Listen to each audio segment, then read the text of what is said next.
สบายดีสบายดีสบายดีพี่น้องสบายดีเด้อตอนนี้พาพี่น้องเอามาชมบรรยากาศขี่รถชมบรรยากาศเส้นทางในนครหลวงเวียงจันทร์งามกลางคืนพี่น้องเบิ่งไฟแสงสีนำกันเนาะนี่กำลังจะกลับบ้านกับเพื่อนกับซองบ้านกับซองเลยเก็บภาพบรรยากาศ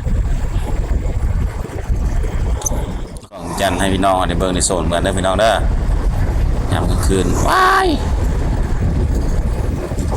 บุกไปนะบ่ทันนะโอ้รถหลายได้นี่นะปิ๊กปิ๊กนั่นครับพวกนะรถเอ็นว่ารถหลายบ่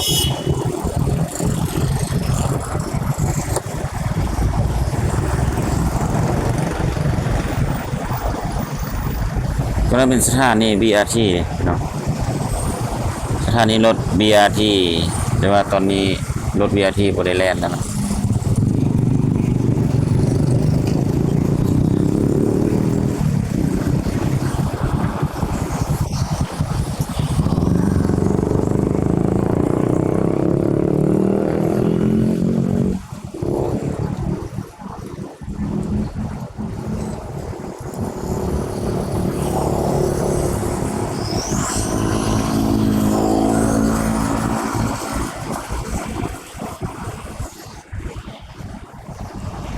ตอนนี้เรากำลังอยู่โคนเข่งรถตุน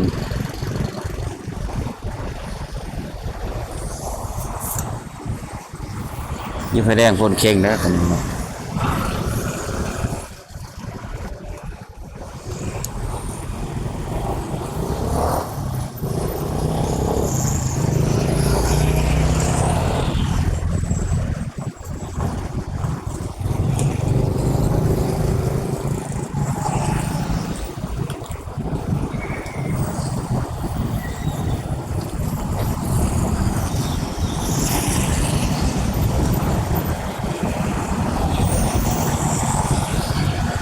หยุดก่อน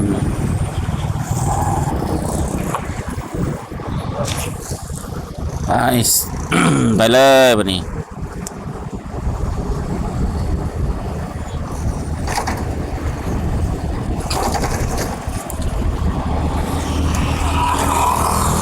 ตอนนี้พาพี่น้องเอาชมบรรยากาศเด้อเส้นทางนครหลวงเวียงจันทร์ในยามค่ำคืน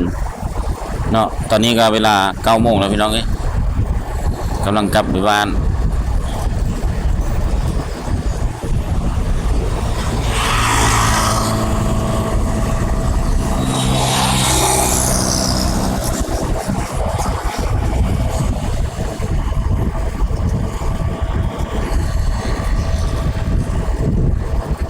กำลังกลับบ้านพี่น้องเก็บภาพบรรยากาศยามค่ำคืนเลือกแล้วเนาะรถก็บ่มีหรอก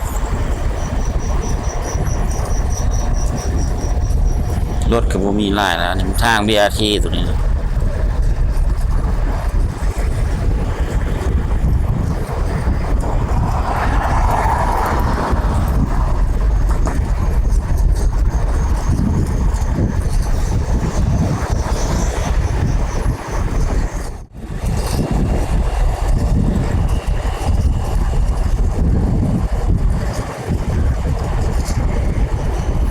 BRT ก็ยังแล่นอยู่อ่ะแล่นออกจากโมงอ่ะเด้รถ BRT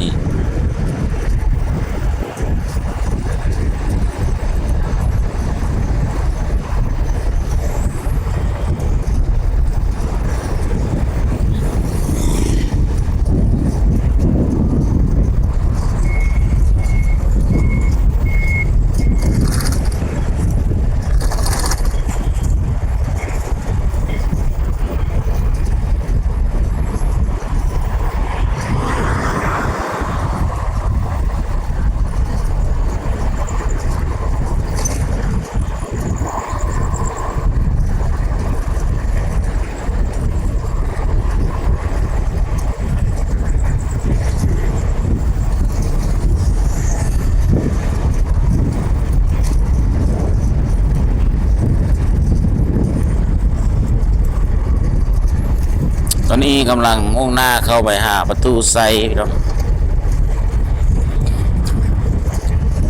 เข้าประตูใส่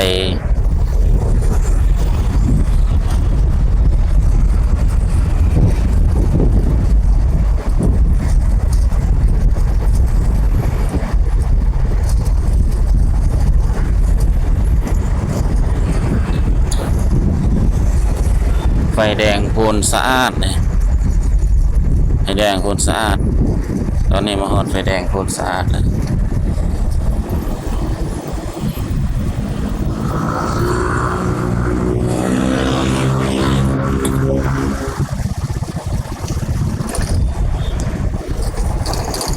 ไปสถานีเบียร์ที่พี่น้อง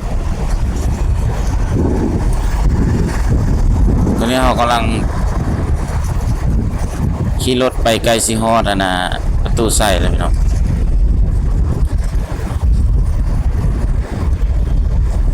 โอ้นี่เป็นห้างใหญ่เลยเนี่ย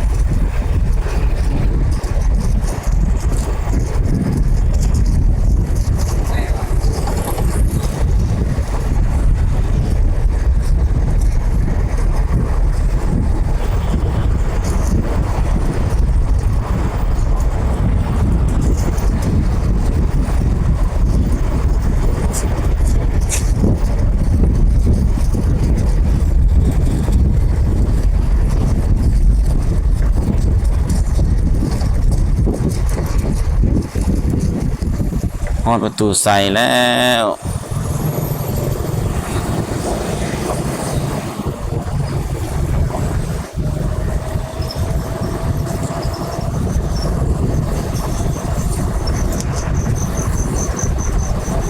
ชมบรรยากาศสองข้างทางนะพี่น้องชมบรรยากาศสองข้างทาง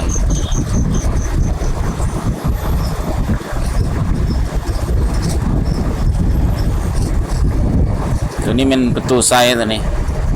ตอนนี้ก็เวลา9 โมงแล้วหรือว่า3 ทุ่มตอนนี้3 ทุ่มแล้ว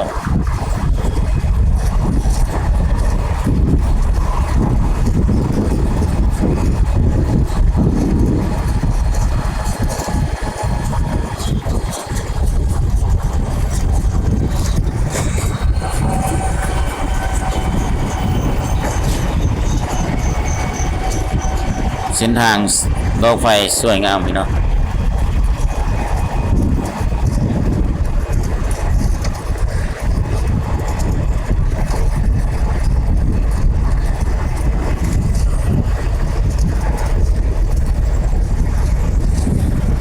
ทางตัวนี้ไปห่อคำเลยไปซื้อนี่ไปห่อคำ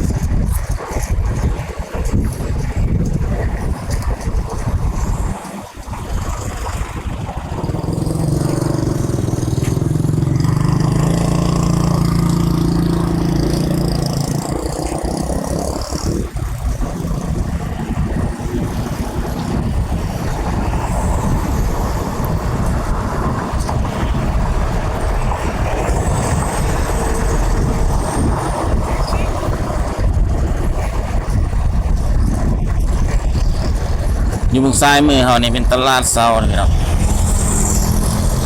เบื้องซ้ายมือจะเป็นตลาดเซา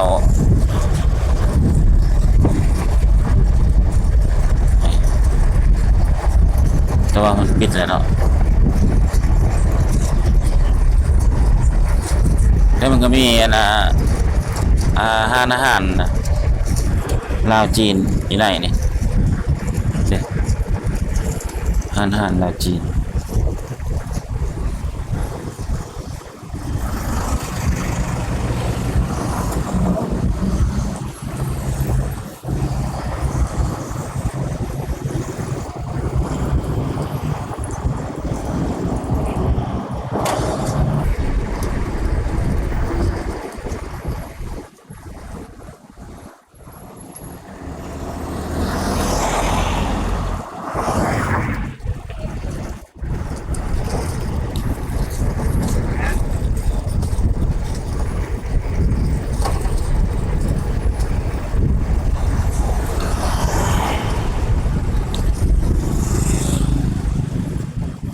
ตัวนี้เป็นธาตุดำตัวนี้นะธาตุดำตัวนี้เนาะ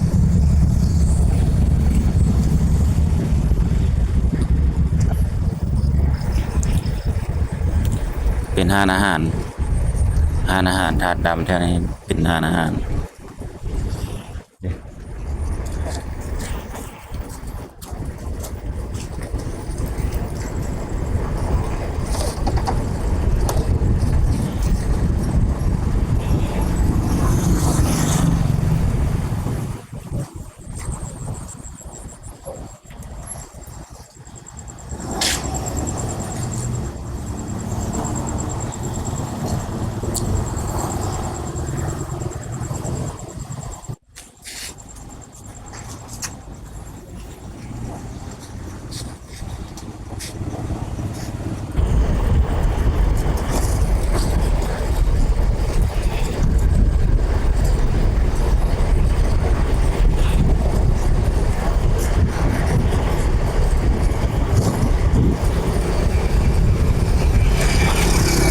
แฮมบราวน์พาซ่า